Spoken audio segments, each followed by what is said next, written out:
It's good. It's good to be able to do God's work, to give Him all honor and glory in all things. No greater love has ever been showed to me or my family than the love of God Almighty and the Lord Jesus Christ.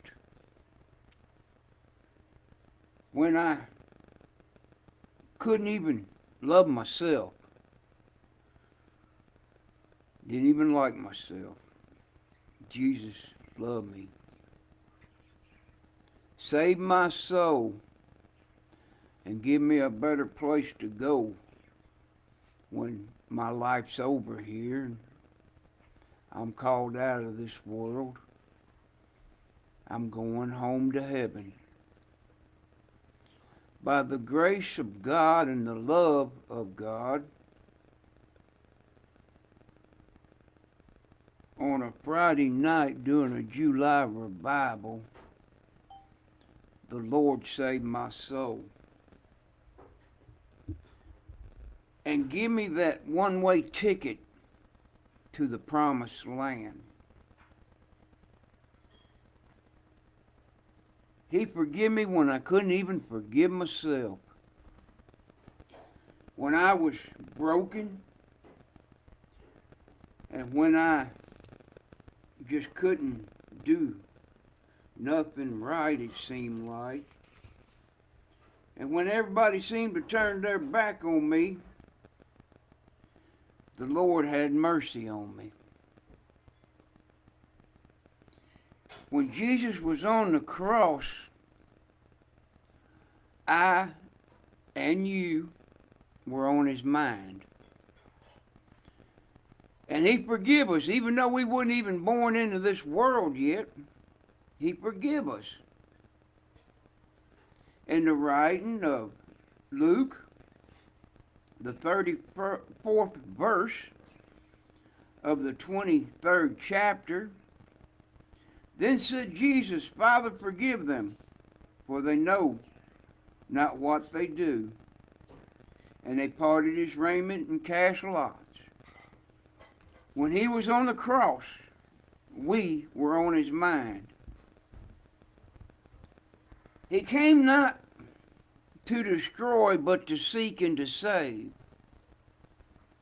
He came as a lamb led to slaughter. He came as our petition, the human sacrifice. God sacrificed His own Son for the sins of humans.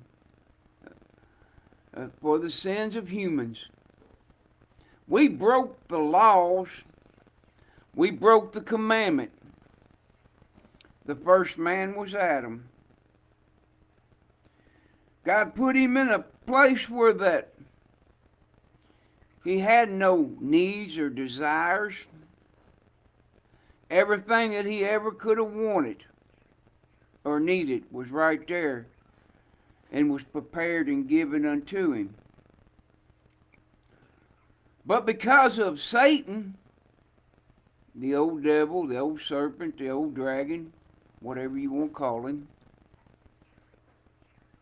because of his jealousy and his hatred, he convinced mankind to break God's commandment. God said, you may eat of every tree, of every herb, of every fruit, except the one in the midst of good and evil, of the tree of knowledge. Leave it alone, lest ye should die. We broke that commandment. Adam did, brought sin upon all mankind.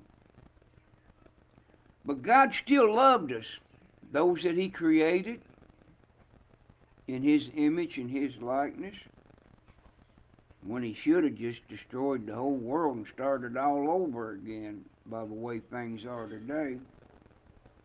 But He loved us enough that He didn't. He sent his Son to be the human sacrifice. Sent his Son that loved his Father and the wills and the ways and the commandments of his Father enough to do his will. He loved us enough that he gave up his heavenly home, his heavenly riches, to come down here, to seek those that were willing to come unto him, to seek out those that were willing to ask, to repent, and ask for forgiveness. He is our great shepherd. He is our door, our light, our mediator, our go-between. He is our all in all. In the writing of the 10th chapter of John, starting with the first verse, verily, verily, I say unto you, he that entereth not by the door into the sheepfold, but climbeth up some other way, the same is a thief and a robber. But he that entereth in by the door is the shepherd of the sheep. To him the porter opened, and the sheep hear his voice, and he calleth his own sheep by name, and leadeth them out. And when he put forth his own sheep, he goeth before them. And the sheep follow him, for they know his voice. And a stranger will they not follow, but will flee from him. For they know not the voice of strangers. This parable spake Jesus unto them, but they understood not what the things they were which spake unto them. Then said Jesus unto them again, verily, verily, I say unto you, I am the door of the sheep. All that ever came before me are thieves and robbers, but the sheep did not hear them. I am the door. By me, if any man enter in, he shall be saved, and shall go in and out, and find pasture. The thief cometh not, but for to steal and to kill, and to destroy. I am come that they might have life, and that they might have it more abundantly. I am the good shepherd. The good shepherd giveth his life for the sheep. But he that is a hireling and not the shepherd, whose own the sheep are not, seeth the wolf coming, and leaveth the sheep, and fleeth. And the wolf catches them, and scattereth the sheep. The hireling fleeth, because he is a hireling, and careth not for the sheep. I am the good shepherd, and know my sheep, and am known of mine. As the Father knoweth me, even so know I the Father. I lay down my life for the sheep. And other sheep I have which are not of this fold, them also must I bring. And they shall hear my voice, and there shall be one fold and one shepherd. Therefore doth my Father love me, because I lay down my life that I might take it again. No man take it from me, but I lay it down of myself. I have power to lay it down. I have power to take it again. This commandment have I received of my Father. We got a lot of them out there, shepherds, pastors, under shepherds, whatever you want to call them, that are not of the Lord. They in it for the money. They in it for the popularity. They in it to look big and good in everybody's eyes. But the great shepherd is the Lord Jesus Christ. The rest of us are under shepherds. And a true God saved, God called under shepherd is not in it for the outcome, for the income. Not in it for the income. He's in it for the outcome. He's not in it for money. He's not in it for man or popularity. He's in it because the Lord saved his soul and called him out to preach his word. He's in it for the saving of souls, for the teaching and the preaching of thus saith the word of God. Many people ask constantly, Brother B, why? Why do you go to churches that only have just a few handful of members? Most preachers won't even stop and talk to them, not alone go preach. They ask me why I travel so many miles and not take pay. It's not for popularity. It's not for the pay. It's not to look big in nobody's eyes. It's because the Lord Jesus Christ paid a debt that he didn't owe. He paid a debt that I couldn't pay, that I should have paid, but I couldn't pay. When he hung between the heavens and the earth so many years ago, the great shepherd, the Lord Jesus Christ, he laid his life down for each and every one of us, to fulfill the scriptures that each and every one of us would have an opportunity to be able to repent and be saved by the grace of God. Now I want to go over to the writing of John, the 15th chapter of John, and I want to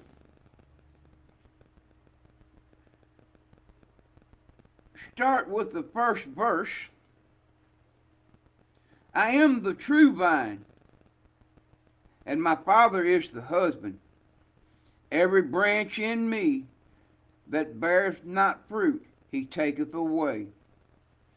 Every branch that beareth fruit, he purges it, that it may bring forth more fruit. Now ye are clean through the word which I have spoken unto you. Abide in me, and I in you. As the branch cannot bear fruit of itself except it abide in the vine, no more can ye except ye abide in me. I am the vine, ye are the branches. He that abideth in me, and I in him, the same bringeth forth much fruit. For without me ye can do nothing. If a man abide not in me, he is cast forth as a branch, and is withered, and men gather them and cast them into the fire, and they are burned.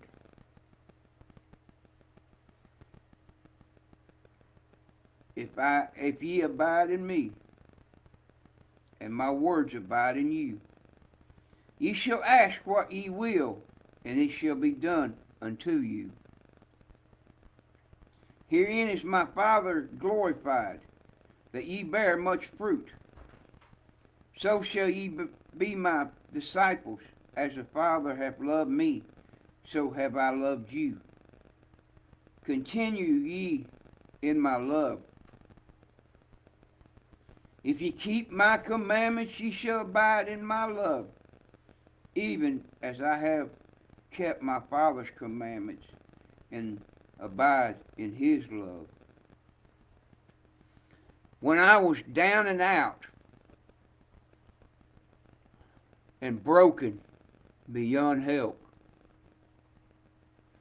my own parents didn't want me, didn't want to be around me. My kinfolk felt sorry for me.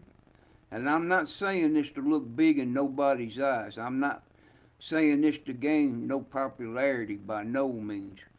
I'm saying this because I want you to understand that there is no greater love than the love of the Lord Jesus Christ for each and every person that has ever been or ever will be born into this world.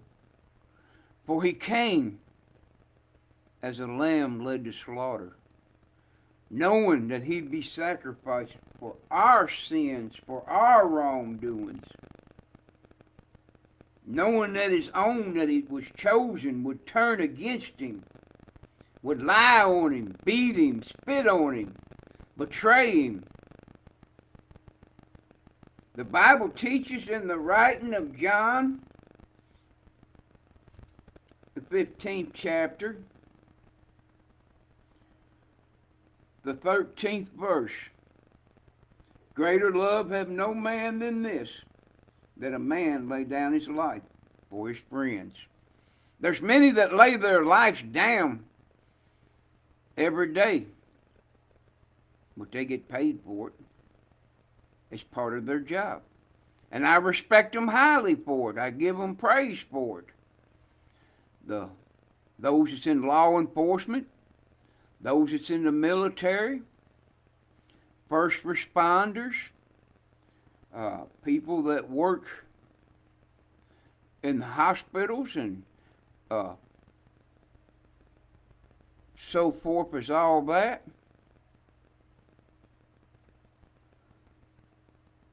They show a love every day for mankind. But it still ain't the greatest love of all. The greatest love of all, or ever will be, or ever has been, is the love of the great shepherd, the Lord Jesus Christ, who told us that he'd never forsake us, that he'd never leave us. He would always be with us, even to the end. Even to the end, he'd be with us. He came preaching and teaching, not for popularity, not for man, not for money,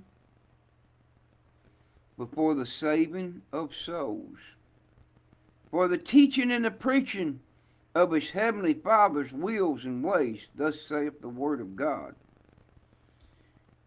He came willing to die for each and every one of us, to fulfill the scriptures, to fulfill the laws and the commandments, that each and every one of us would have an opportunity to repent and be born again. Repent and be saved by the grace of God. We that are saved by the grace of God are part of the vine, part of the tree. There's many different branches out there. New Harmony, Little Freedom, Sycamore, Happy Hollow, Old Way, Fairview, Faith, Hillsdale, Woodlawn. I could just keep naming names. Greenfield, Lula, Landmark, Faith, Harmony, New Harmony, Old Way, Old Union. I could keep naming and on and on and on. They're all a part of this tree. They're a branch. With Jesus Christ being the head, being the main part, we grow because of the love of Jesus. We live because of the love of Jesus. If we all got exactly what we deserved, whether you want to admit it or not, we'd all be burning in the pits of hell. Man is born of woman a few days full of trouble and sorrow, and then comes the judgment. Man is born of sin, and the wages of sin is death. Jesus paid that price. He laid his life down like a great shepherd should to protect his sheep. He freely gave his life. He could have stayed up there in glory. He could have stayed up there in his presence of his heavenly Father and bask in all the greatness. But he loved his Father enough to do his will and do his ways and his commandments. He loved us enough to come down here and freely give his life, to lay it down. In the 14th verse of the 15th chapter of John, ye are my friends, if you do whatsoever I command you. Henceforth I call you not servants, for the servant knoweth not what his Lord doeth. But I have called you friends, for all things that I have heard of my Father I have made known unto you. You have not chosen me, but I have chosen you, and ordained you, that ye should go and bring forth fruit, and that your fruit should remain, that whatsoever ye shall ask of the Father in my name, he may give it you. These things I command you, that ye love one another. No greater love has ever been showed than the love of Jesus Christ for those that turn their back on him, for those that despised him, for those that spit on him, those that curse him. He still loves you. He don't like your ways, but he still loves you enough that he came and bled and died for you to give you an opportunity to be saved by the grace of God. The Bible teaches in the writing of Isaiah, seek ye the Lord while he may be found, because he's not always going to dwell with you. The Lord Jesus Christ will give you a true, I know so salvation. Once saved, always saved by the grace of God. He's not an Indian giver. He don't give it to you and then jerk it out from underneath you just because you displease him. He don't work that way. Once saved, always saved by the grace of God. He is the great shepherd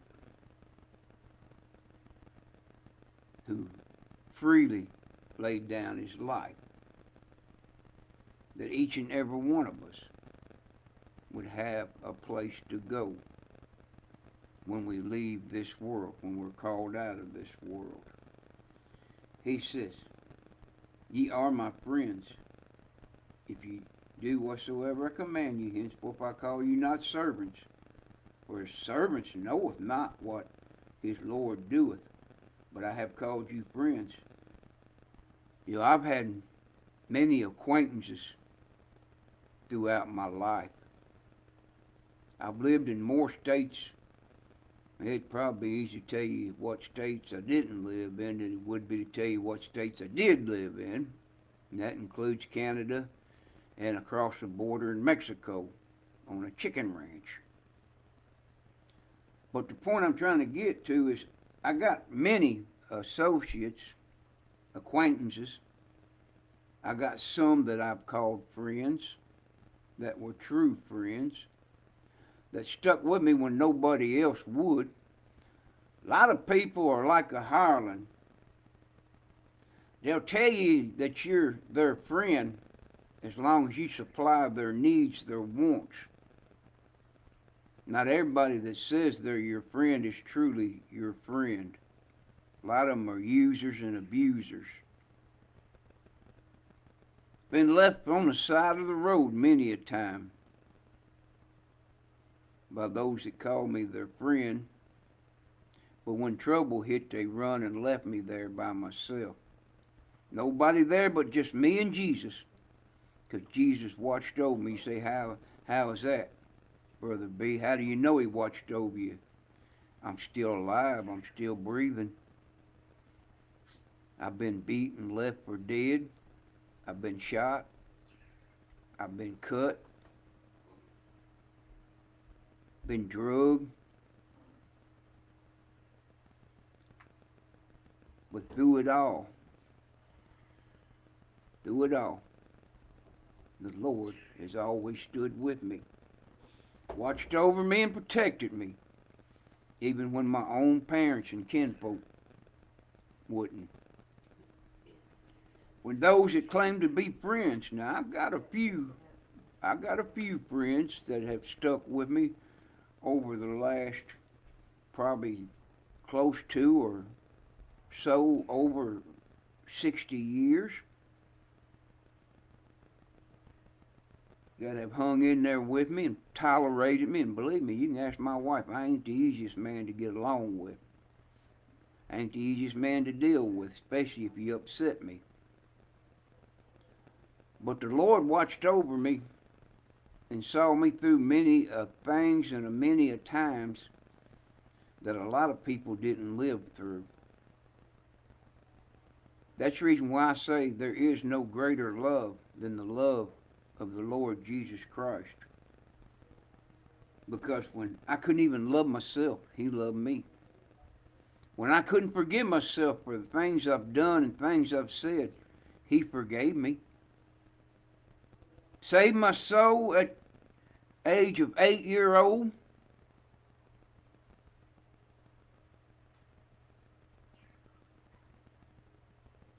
Almost 9.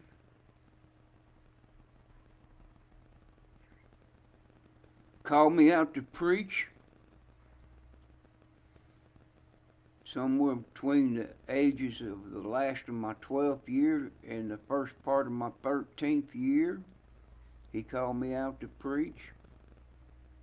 I run from it till 1985. And he watched over me. He didn't give up on me. When everybody else did, he didn't give up on me. When I say I've been through things that most people wouldn't have lived through, I'm putting it mildly. I'm putting it mildly, and I'm cleaning it up quite a bit. I lived like the devil's own son for many a year. Turned my back on everything and everybody, because I got tired of people telling me they love me and then turn around and stab me in the back. But I can tell you this, truthfully, my Lord never gave up on me. And my Lord never betrayed me. Even though I turned my back on him for several years and walked away, he was always there. God won't forsake you, and he won't leave you. He said, I'll go with you until the end. And that's even through death, because he's done it. He freely gave his life. And he told them, said, Father, forgive them, for they know not what they do. When he was hanging there on the cross, with the spikes drove through his hand and his feet, with the crown of thorns of mockery upon his head and a sign above him that they put there as a mockery, he still loved us enough to fulfill the scriptures. Still loved us when nobody else would. Stayed with me when nobody else would. watched over me and kept me safe, kept me alive. Now, I'm not saying it was easy.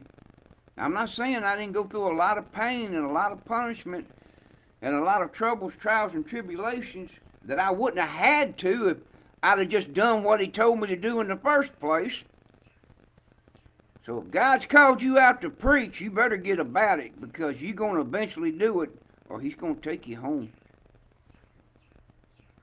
You will, one way or another, give him his honor and glory. Whether through your life of doing his commandments, his wills, and his way, or through your death, he'll get his honor and his glory. I see my time's come and gone. Maybe the good Lord will let me finish this one some other time. There is no greater love than the love of the Lord Jesus Christ, the great shepherd. We're going to turn it back over to the announcer at this time, and we thank you. God bless you.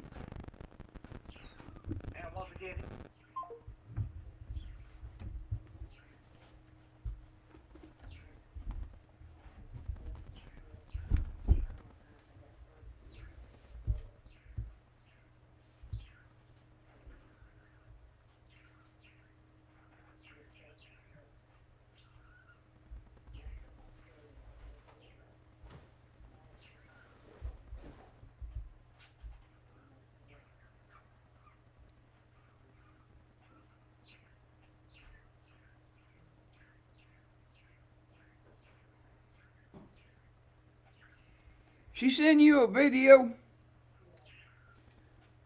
You mind showing it to me? Because your show's better than mine. Huh?